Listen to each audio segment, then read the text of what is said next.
सारे 250 की आबादी तक के सारे गांव पक्की सड़कों से जुड़े हैं।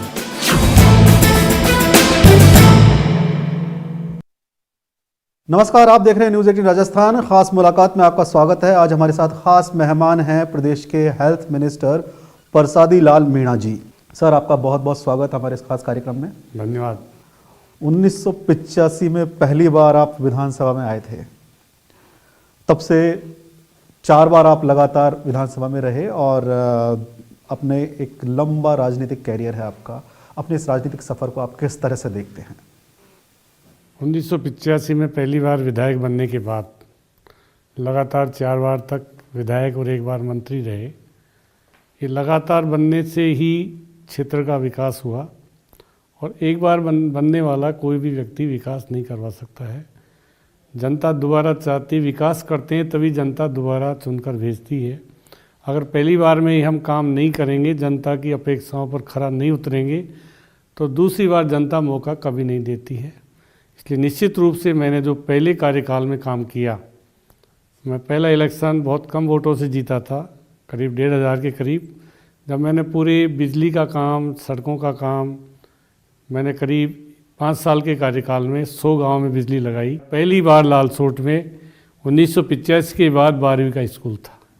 हम खुद भी 12वीं का पढ़ाई करने के लिए गंगापुर सिटी गए थे। कोई इलाके में स्कूलें नहीं थी, कॉलेज नहीं था, हॉस्पिटल नहीं थे, पूरा बिजली नहीं थी, सड़कें नहीं थी, सब चीज़ों का अभाव था। तो निश्चित रूप से हमने जो 5 साल का काम किया, जनता ने उस काम को तवज्जो देकर दूसरी बार चुनकर भेजा और लगातार इलाके की मांग के लिए, चाहे सरकार विपक्ष की भी रही हो 90 में और 93 में, पर लगातार हमने जिस तरह का इलाके के विकास के लिए विधानसभा के फ्लोर का उपयोग करके जो दबाव डाला, और निश्चित रूप से हम जो चाहते थे वो काम हुए। फिर 98 के बाद सरकार बनने के बाद निश्चित रूप से इलाके का अशोक गहलोत जी आए। उनसे हमने जो भी मांगा इलाके के विकास के लिए, कभी उन्होंने ना नहीं कहा। पहली बार 99 में वहाँ पर कॉलेज खुला, सारी ग्राम पंचायतों में 10वीं तक का स्कूल खुल गए। CSC PSC हमने जो मांगी वो दी। लालसोट में एक 1 डॉक्टर डिस्पेंसरी था और एक PSC था पूरे इलाके में, और कुछ भी नहीं था। लालसोट सिटी में भी 1 डॉक्टर डिस्पेंसरी था। गहलोत जी से कहा हमने, उसको CSC कराया और आपको खुशी होगी कि गत वर्ष उन्होंने बजट में लालसोट को सब डिवीज़न लेवल का हॉस्पिटल बनाया, पंचायत समिति अलग बना दिया। निश्चित रूप से इलाके के विकास के लिए हमने जो भी उनसे मांगा, चाहे बिजली के 33 kV के स्टेशन हो, 132 के हो, 220 के हो, तो इलाके में बिजली का एक जाल बिछाया, सड़कों का एक जाल बिछाया। आज हमारी कॉन्स्टिट्यूंसी में एक भी गांव ऐसा नहीं है जो 250 की आबादी का हो। सारे 250 की आबादी तक के सारे गांव पक्की सड़कों से जुड़े हुए हैं। उसी का फल है कि दोबारा हमको 1 बार नहीं 6 बार चुनकर आते हैं, इलाके का विकास करते हैं। और ईमानदारी मस्ट, ईमानदारी अगर राजनेता में रहेगी तो उसको कोई चैलेंज नहीं करेगा। ईमानदारी में अगर जरा सी भी खराबी आई काम करने में, तरीके में जरा सा भी कोई कमी मिली, तो निश्चित रूप से एक कमी को निश्चित रूप से उसको राजनेता को ले डूबती है। इसलिए ईमानदारी से काम करना, क्षेत्र के लोगों के प्रति वफादारी रखना, उनके विकास के काम को तवज्जो देना, जन सुनवाई करना, निश्चित रूप से उनकी समस्याओं का समाधान अगर करेंगे तो निश्चित रूप से लोग दोबारा चुनकर भेजते हैं। इसलिए निश्चित रूप से हमारे यहाँ तक रिकॉर्ड है 52 से अब तक का कि दूसरी बार कोई विधायक बना ही नहीं। जब काम नहीं किया तो विधायक जनता क्यों चुनती उनको दूसरी बार, चाहे कोई भी हो। एक से दूसरी बार मेरे अलावा कोई भी नहीं बना हुआ। तो निश्चित रूप से विकास को जनता तवज्जो देती है। लालसोट की जनता का मैं तो बहुत आभारी हूँ कि उन्होंने मुझे विकास के लिए बार बार मौका दिया, और उसी का कारण है कि बार बार आने के बाद ही तो लालसोट के विकास हम जो भी चाहते हैं वो काम करते हैं। जनता की जो भी मांग होती है उसको पूरा करते हैं। प्रसादी लाल जी, लालसोट आपका दौसा जिले के उसमें आता है, और दौसा ख़ास तौर से राजस्थान की, जो पूरी राजस्थान की राजनीति है वो मीना नेताओं के इर्द गिर्द घूमती है। आप इन नेताओं में खुद को किस लेवल पर, किस पोजीशन पर पाते हैं? देखो, दौसा, करौली, सवाई माधोपुर का जो पार्ट है ये मीना बेल्ट है, और मीना बेल्ट में रिजर्व सीट होती है, मीना ही चुनाव लड़ते हैं। तो मीना तो 2 लड़ जाए, 3 लड़ जाए, सब चाहे, पर सब जातियों का विश्वास जीतना, सबको साथ लेकर चलना, निश्चित रूप से उसी का फल है कि मैं बार बार जनता के द्वारा चुना गया। बार बार निश्चित रूप से मौका दिया। सब जातियों का विकास, सबका जो साथ दिया मुझे लोगों ने, सब जातियों ने साथ दिया। मैं सभी का काम करता हूँ, हर जाति का, जो भी कोई जिसके 50 वोट भी है जिस जाति के, उसके लोग उनका भी काम करते हैं। तो निश्चित रूप से राजनीति में, लोकतंत्र में जातिवाद को कोई स्थान नहीं है। जो भी जातिवाद का नारा दे के राजनीति करते हैं, एक बार भले ही सफल हो जाए, तो आगे चलकर वो लोग सफल नहीं होते हैं। मैं तो सर्व जातीय, सर्व समाज की बात करके निश्चित रूप से शुरू से राजनीति की है। इसी का फल है कि आज इस जगह पर हैं, उन सब का आशीर्वाद है।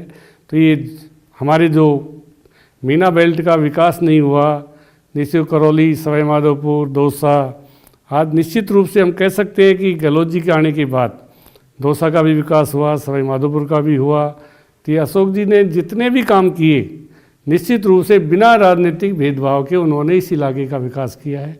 कोई भी ऐसी मांग नहीं हमारे एमएलएज की जो उन्होंने मांगा हो और उन्होंने नहीं किया हो। आज उसी का फल है। दौसा में कांग्रेस का बहुमत है, सवाई माधोपुर है, करौली है, सारे के सारे जो लोगों ने जातिवाद का नारा दे के भी निश्चित रूप से कांग्रेस के लोगों को सवाई माधोपुर में 4 के 4 है, करौली में है, अब दौसा में भी 5 में से 4 है। तो निश्चित रूप से एक तरह से गहलोत जी की नीतियों के प्रति लोगों ने विश्वास व्यक्त किया। उसी का कारण है कि इस इलाके का विकास 98 के बाद बहुत तेज़ गति से हुआ और निश्चित रूप से आज लोग इसको हर जगह, जहाँ कॉलेज मांगा, बामनवास जैसी जगह कॉलेज हो गया, मौली में कॉलेज हो गया, जहाँ मांगो वहाँ कॉलेज। कोई सोच सकते थे कॉलेज, एक गंगापुर भी नहीं था पहले, बहुत पहले गंगापुर कॉलेज था, बाकी इलाके में था ही नहीं। आज हर कॉन्स्टिट्यूंसी में एमएलए ने 1 मांगा, 2 मांगा, सब कॉलेज खोले हैं, बालिकाओं के भी खोले हैं, बालकों के भी खोले हैं, कोर्ट कचहरियाँ हैं, तहसील है, नई तहसीलों का क्रिएशन है, एसडीओ कोर्ट का क्रिएशन है, निश्चित रूप से नई पंचायत समिति बना, पंचायत राज को मजबूत किया है।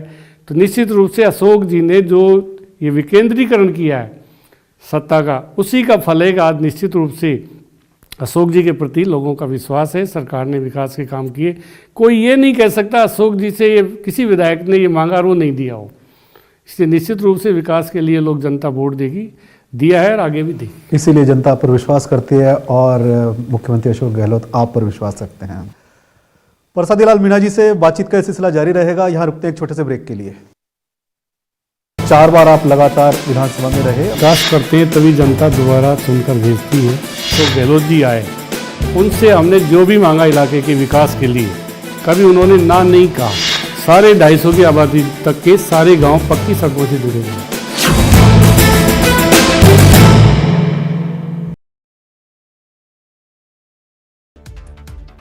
मरुधना में बीते 24 घंटे में कोरोना के 10,437 नए केस आए, 22 लोगों की मौत हुई।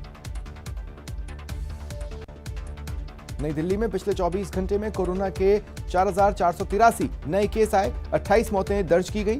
संक्रमण दर 7.41% है। Active cases 24,800। जम्मू कश्मीर के अनंतनाग जिले के हसनपोरा इलाके में आतंकवादियों ने एक पुलिसकर्मी की गोली मारकर हत्या कर दी। गंभीर रूप से घायल पुलिसकर्मी को तुरंत अस्पताल ले जाया गया, जहां इलाज के दौरान उनकी मौत हुई। रीट लीक्स में राजस्थान सरकार ने बड़ी कार्रवाई की। सीएम गहलोत की अध्यक्षता में बनी हाई पावर कमेटी ने बैठक के बाद आरबीएसई अध्यक्ष डीपी जारोली को बर्खास्त कर दिया।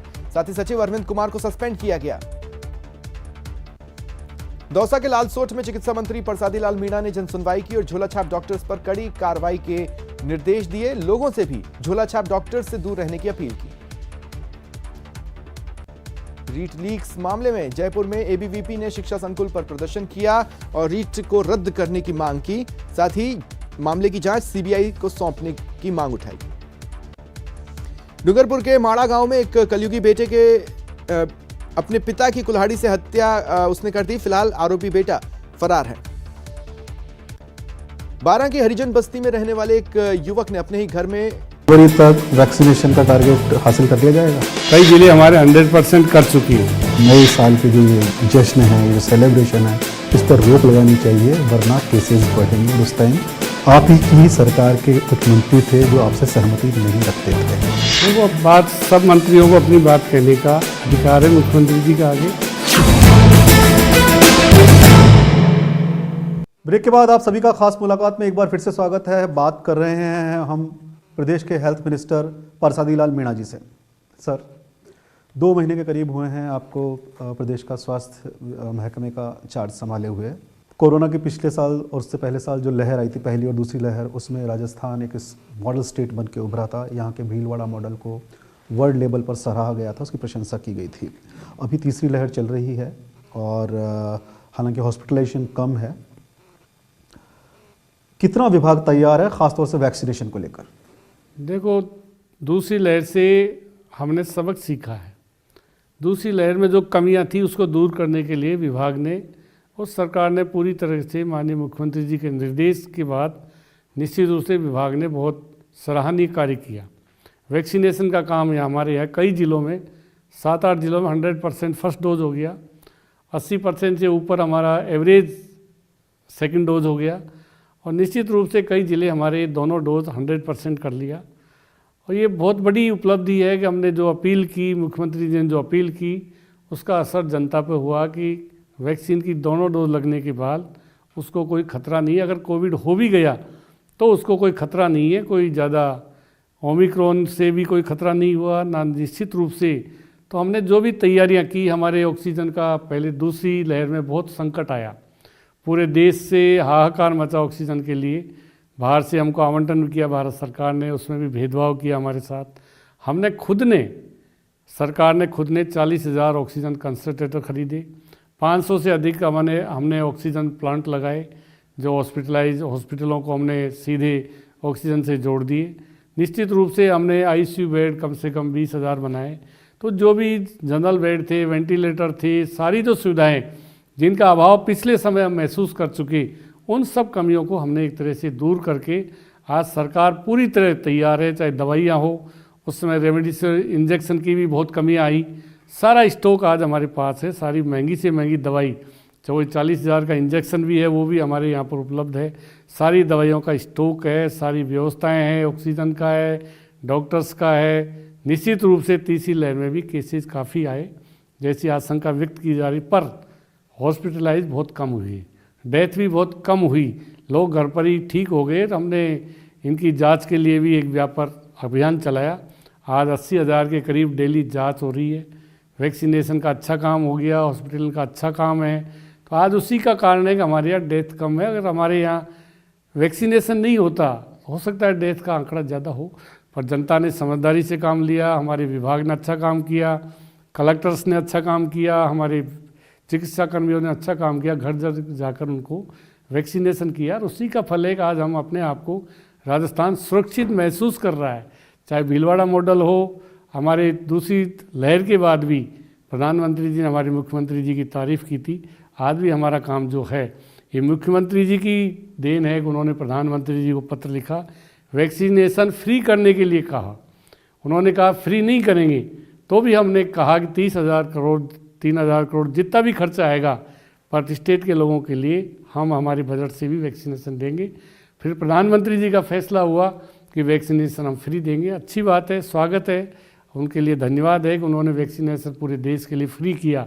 और अभी बच्चों का भी जो वैक्सीनेशन हुआ, निश्चित रूप से बूस्टर डोज की भी मुख्यमंत्री जी ने मांग की, प्रधानमंत्री जी को पत्र लिखा, 12 से 18 साल के बच्चों के लिए भी पत्र लिखा। पूरे देश के बारे में उनका सोच है, वैक्सीनेशन से ही इसका बचाव है। 31 जनवरी तक वैक्सीनेशन का टारगेट हासिल कर लिया जाएगा। कई ज़िले हमारे 100% कर चुके हैं। कई ज़िलों में कोई प्रॉब्लम, जैसे सेकंड डोज और फर्स्ट डोज के बीच जो गैप है उस कारण नहीं हो पाएगा, पर अब विभाग ने बहुत ही अच्छा काम किया।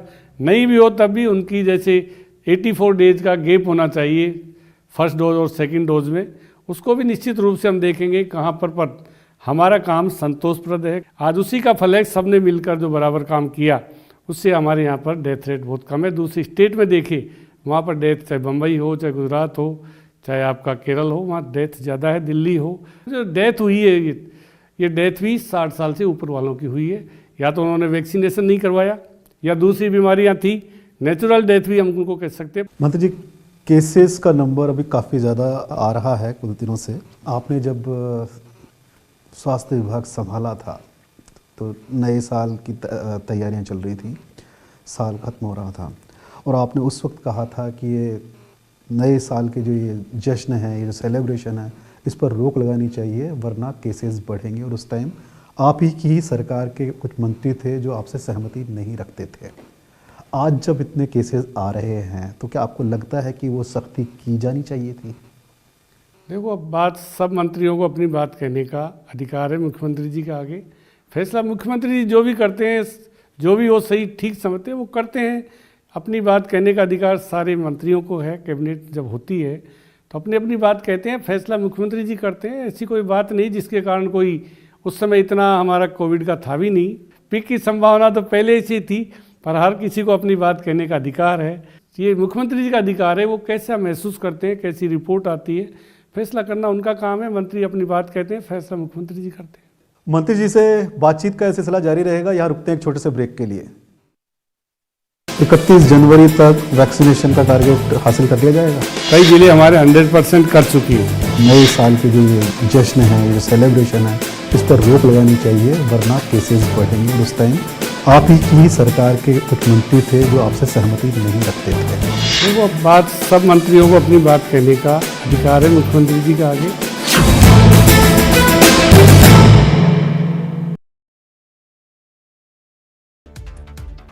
मरुधना में बीते 24 घंटे में कोरोना के 10,437 नए केस आए, 22 लोगों की मौत हुई।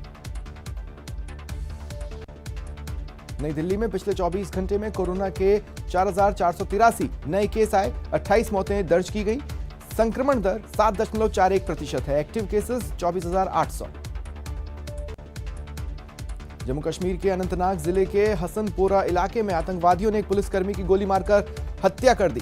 गंभीर रूप से घायल पुलिसकर्मी को तुरंत अस्पताल ले जाया गया, जहां इलाज के दौरान उनकी मौत हुई। रीट लीक्स में राजस्थान सरकार ने बड़ी कार्रवाई की। सीएम गहलोत की अध्यक्षता में बनी हाई पावर कमेटी ने बैठक के बाद आरबीएसई अध्यक्ष डीपी जारोली को बर्खास्त कर दिया। साथ ही सचिव अरविंद कुमार को सस्पेंड किया गया। दौसा के लालसोट में चिकित्सा मंत्री परसादी लाल मीणा ने जनसुनवाई की और झोलाछाप डॉक्टर्स पर कड़ी कार्रवाई के निर्देश दिए। लोगों से भी झोलाछाप डॉक्टर्स से दूर रहने की अपील की। रीट लीक्स मामले में जयपुर में एबीवीपी ने शिक्षा संकुल पर प्रदर्शन किया और रीट को रद्द करने की मांग की। साथ ही मामले की जांच सीबीआई को सौंपने की मांग उठाई। डूंगरपुर के माड़ा गांव में एक कलयुगी बेटे के अपने पिता की कुल्हाड़ी से हत्या उसने कर दी। फिलहाल आरोपी उनकी नेगेटिव पॉलिटिक्स रही है शुरू से। कभी फैक्ट्री का आंदोलन, कभी किसी का आंदोलन। अगर हम विकास नहीं करें तो हम 6 बार 8 बार इलेक्शन एक ही क्षेत्र से नहीं लड़ सकते। किरोड़ी लाल तो हर बार क्षेत्र बदलता है, इसलिए उसको आवश्यकता भी नहीं विकास करने की। ब्रेक के बाद खास मुलाकात में आप सभी का एक बार फिर से स्वागत है। हम बात कर रहे हैं प्रदेश के हेल्थ मिनिस्टर परसादी लाल मीणा जी से। आप 6 बार के एमएलए हैं, काफ़ी लंबा आपका राजनीतिक अनुभव है, क्षेत्र में आपकी बहुत पहचान है, वहाँ के लोग आप पर भरोसा करते हैं। लेकिन लालसोट जिस दौसा जिले में आता है, जिस क्षेत्र में आता है, वहाँ पर हमने देखा है कि ऐसा देखने में आता है कि बीजेपी और ख़ास तौर से किरोड़ी लाल मीणा बहुत ज़्यादा सक्रिय नज़र आते हैं। आपकी तो मित्रता भी रही है उनसे। किरोड़ी लाल का अलग राजनीतिक स्टाइल है, हमारा अलग सोच है। हमारा, जब जनता हमको चुनकर भेजती है, हम 5 साल तक एक ही काम करते हैं, जनता की समस्याओं का समाधान और क्षेत्र के विकास के जो भी वायदे किए उनको पूरा करना। तो निश्चित रूप से जनता के प्रति 6 बार जिताकर भेजने के उस चीज़ को हम हृदय में संवार के रखते हैं, कैसे हम लोगों का विकास करें, समस्याओं का समाधान करें। किरोड़ी लाल जी का दूसरा है कि उनकी नेगेटिव पॉलिटिक्स रही है शुरू से। कभी फैक्ट्री का आंदोलन, कभी किसी का आंदोलन, उनका दूसरी तरह की पॉलिटिक्स है। मेरी पॉलिटिक्स इस तरह की नहीं है। उनकी पॉलिटिक्स का तरीका अलग है, हमारी राजनीति का तरीका अलग है। अगर हम विकास नहीं करें तो हम 6 बार 8 बार इलेक्शन एक ही क्षेत्र से नहीं लड़ सकते थे। किरोड़ी लाल तो हर बार क्षेत्र बदलता है, इसलिए उसको आवश्यकता भी नहीं विकास करने की। उनकी अलग तरह की पॉलिटिक्स है, इसलिए मैं उस पर कोई टिप्पणी तो नहीं करता, पर उनकी पॉलिटिक्स नेगेटिव है। विकास के लिए अगर काम करे तो आदमी को ये काम करने की ज़रूरत ही नहीं पड़ती है। हम विपक्ष में थे, मैं भी 2 बार इलेक्शन आ रहा हूँ, मैंने कभी भी इस तरह की राजनीति नहीं की। छोटी चीज़ को भी तूल बना के इस तरह करना ठीक नहीं है। जो विकास जो चुना गया है उसका निश्चित रूप से किरोड़ी लाल भी वहाँ से एमएलए रहे हैं, वो ये बताए लालसोट में 5 साल में क्या किया, सवाई माधोपुर से रहे वहाँ क्या किया, महोबा से रहे वहाँ क्या किया, राजगढ़ से रहे वहाँ क्या किया। तो एक तरह से प्रतिबद्धता क्षेत्र के प्रति होगी तो लोग भी अपने प्रति प्रतिबद्ध होंगे। अगर हम काम करेंगे तो लोग हमको चुनकर भेजेंगे, काम नहीं करेंगे तो हमको कोई नहीं पूछेगा। इसलिए विकास ही सर्वोपरि होती है, जनता की समस्याओं का समाधान ही राजनीति में, डेमोक्रेसी में सर्वोपरि होता है। उसके कसौटी होती है, दोबारा लड़ेंगे तो कसौटी परखते हैं कि इन्होंने काम किया कि नहीं किया, जो वायदे किए उनको पूरा किया कि नहीं किया। किरोड़लाल जी को जरूरत ही नहीं पड़ती दोबारा लड़ने की, इसलिए उनकी राजनीति दूसरी तरह की। तो क्या यही वजह थी आपकी जो पहले दोस्ती थी वो अब उस तरह की दोस्ती नहीं रही है? कभी तो आपके सहयोगी, आपके साथ देने वाले वो दोस्ती शुरू से है, आज भी है। राजनीतिक भिन्नता हो सकती है, दोस्ती में कहीं फर्क नहीं आता है। किरोड़लाल जी सम्मानीय नेता हैं। किरोड़लाल जी 2 बार पार्लियामेंट के मेंबर रहे हैं, अभी राज्यसभा के हैं, मंत्री भी रहे हैं, पर 4-5 बार विधायक भी रहे, सम्मानीय है। मैं कभी भी कोई नहीं, पर उनकी राजनीतिक स्टाइल अलग है, हमारी राजनीतिक स्टाइल अलग है।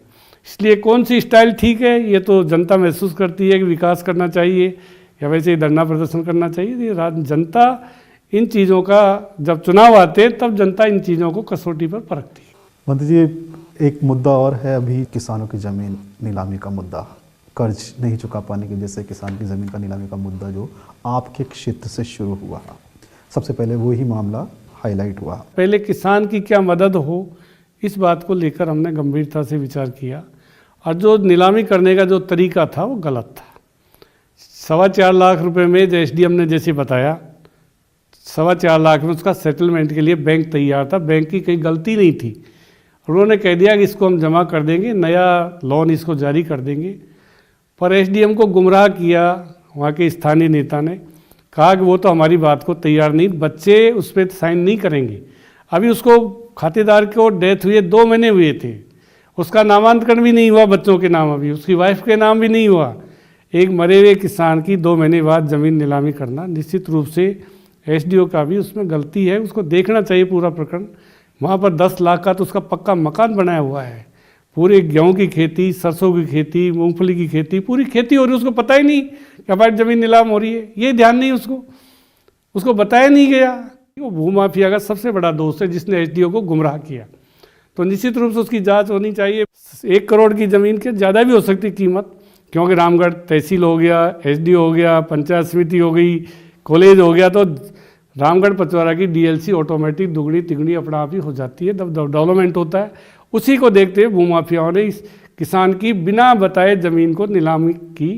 हम तो धन्यवाद देते हैं मुख्यमंत्री जी को कि उन्हें प्रदेश में सभी किसानों की ज़मीन पर रोड़ा एक्ट में उस पर रोक लगा दी है, जिससे किसानों में निश्चित रूप से खुशी की लहर, जब फसल आएगी 2 महीने बाद, 3 महीने बाद, किसान अपना उसको पैसे जमा करा देंगे। बहुत बड़ा मुख्यमंत्री जी ने पिछले कार्यकाल में बिना ब्याज का 1.5 लाख तक का लोन जो कोऑपरेटिव सोसाइटियों के माध्यम से दिया, आज उसी का कारण एक भी कोऑपरेटिव सोसाइटी ने कहीं भी किसान की ज़मीन को नीलाम नहीं किया। बिना ब्याज का पैसा, आप पैसा जमा करा दो, टाइम पे वापस ले लो, बिना ब्याज का पैसा 10 साल से जो अशोक जी की देन है।